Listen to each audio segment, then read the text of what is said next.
In this third episode, I'm going to talk about arm trajectory or arm entry as your hand enters the water. And this goes hand in hand with 1 and 2, head position, also hand position. So when we look at the two common problems with triathletes, these two are pretty resounding. Number one is as the arm comes over the top of the water, a lot of people are taught to make their stroke long, reach way out, and they extend over the top of the water. And so if this is the water level, all of a sudden the elbow hits before the wrist joint line. So it kind of looks like that. Arm is completely extended. So now I have a really long stroke and it's real crummy. And I drop that elbow down like this. Another thing I use, I got an eyeball in my elbow. That eyeball should look out towards the side wall. So I never really want to overextend over the top of the water for the triathletes that are tight.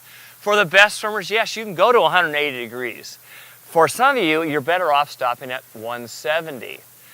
Overreaching, where the hand crosses over the midline. So we're trying to get this extension, but all of a sudden everything's pulling just as I described, and now the hand crosses over the midline, and I see a lot of times the thumb is lined up with the opposite ear, and that's a bad alignment because we get the same problems. We end up pressing straight down, puts a lot of stress on your deltoid and your bicep tendon, and so people say, gee, I've got shoulder problems, and it can be set up by either one of those two things.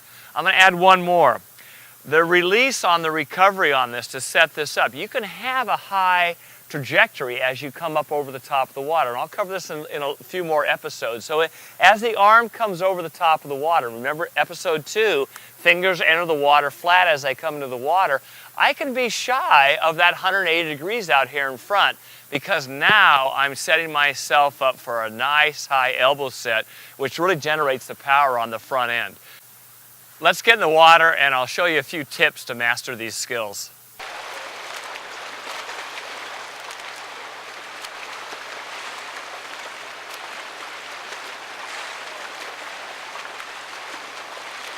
Arm trajectory sounds kind of fancy, but the simplicity of the entry is that two things that can generally happen.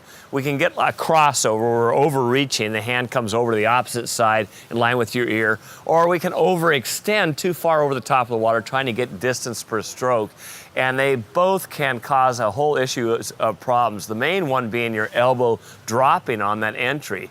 So we want to try to find that sweet spot, and I found with a lot of the triathletes, and particularly men, we need to go a little bit wider on the entry. We don't have the mobility in our upper back and our shoulders, also our thoracic spine, so moving your hands out a little bit wider on the entry will allow you to get a nice high elbow set. So experiment with the width of the entry, straight ahead with your hands, and you'll have a perfect trajectory.